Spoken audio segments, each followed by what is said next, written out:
Hey, alright. I am doing a plaster repair, and a lot of people are worried about plaster repairs. They're kind of unfamiliar with exactly what to do. They just think they're expensive and pain in the butt, and that part is true. But let me show you what I have here at a rental of mine. Alright, so this loose, ugly part plaster is got some give to it here, and you'll notice it's going to have give here as well. Not sure how well that's coming through on the video, but it's loose and it's bubbled out starting from about here, about from here to here, and here to here approximately. So what I'm doing is I'm securing what was loose with screws. I've still got to add them up here and over, and then I'm going to start hacking away at this bulged part to take that out down to the point where now it's solid enough, and we'll see how thick it is. I've brought some, usually you use like 1/4 inch drywall, but this seems really thin, so I actually brought some 3/16 inch plywood, some like Luan, and I might end up gluing that or screwing that to the lathe behind it and then just mudding over that with tape. And it's kind of funny to do it that way. It's not normal, but I have a feeling that that's what I might be doing today. Just hitting it with the back of the hammer with the claw end, and this is where I'm at so far. So that's what lathe looks like. Alright, as you can see, the area became bigger, as they almost always do in this plaster.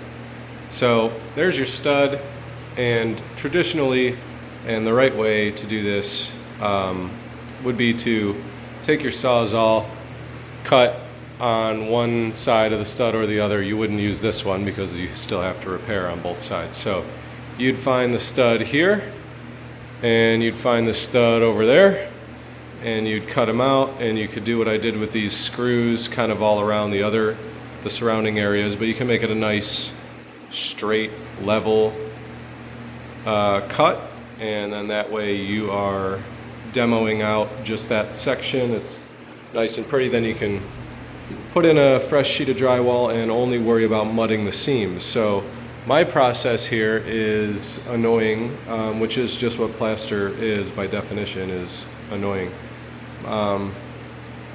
But I brought this sheet. It is, as you can see, the plaster, it'll vary as it always does on these walls.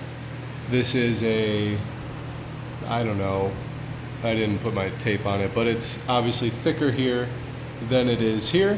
This might be closer to 3/16 of an inch that I have here on this piece of wood, and then there's going to be areas where it's thicker. So when you're mudding over this piece, you want your piece to be the thinnest section. You want it to be in line with the thinnest section, or even a little bit lower than the thinnest section of plaster. It is not consistent.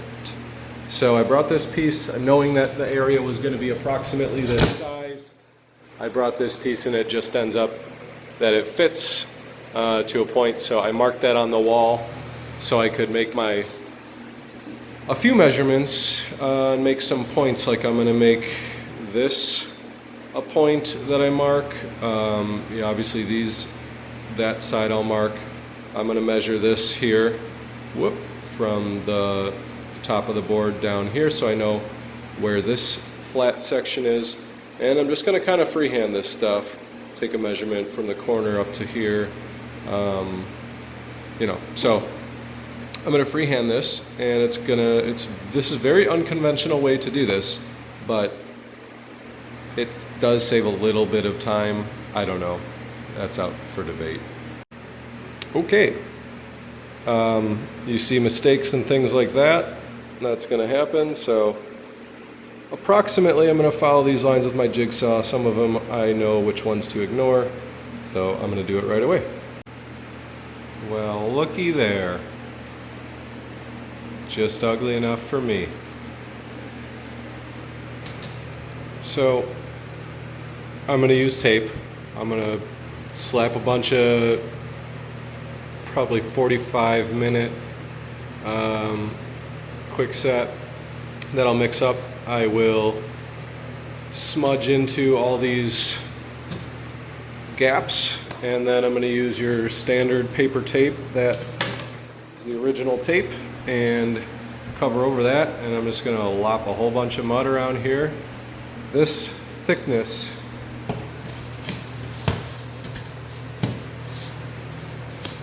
so you can see once it's sucked in there, and I've got to glue it and screw it.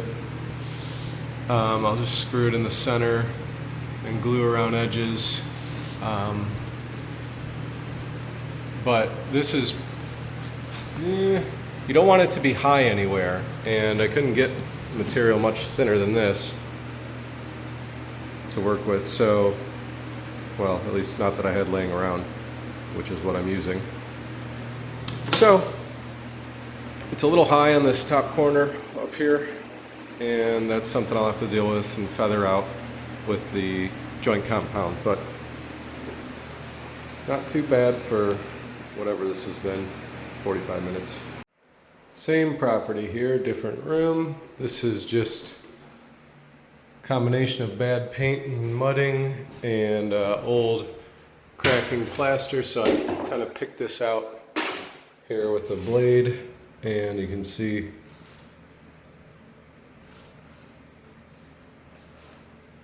maybe you can see, maybe you can't.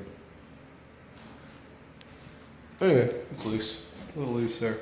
So I'm going to dump screws around the area here to secure what I can, and then I'm just going to put some mud in there. In this case, that's enough screws to make me happy. There we are, glued and screwed. Alright, that's going to be ready for mud and tape. Not as good as it gets, we have one more screw over there, maybe two. But everything is low in terms of this wood. It's all lower than the finished plaster. It's real close in some areas, but it's all underneath, which is exactly what you want. So she's ugly. We'll see how she turns out.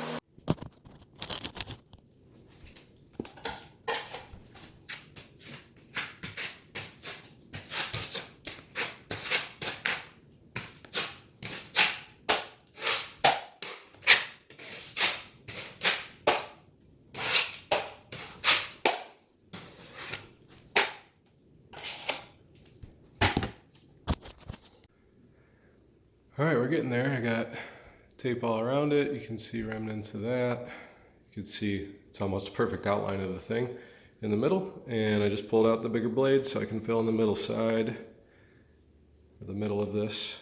And then I'll put a fan on it and let it get to drying. All right, fan's back on and it's drying.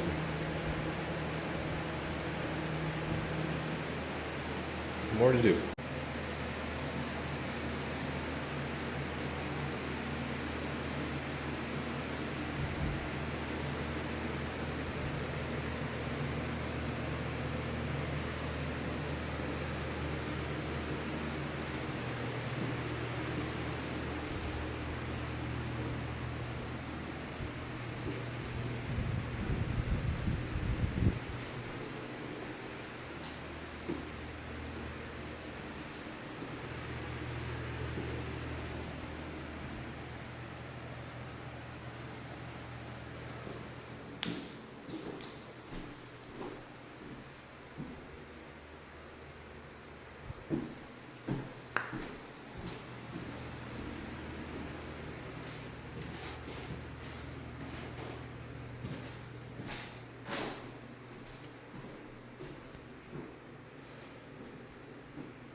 Well, I forgot I had a video going of this repair, so I just put the second coat of mud on it.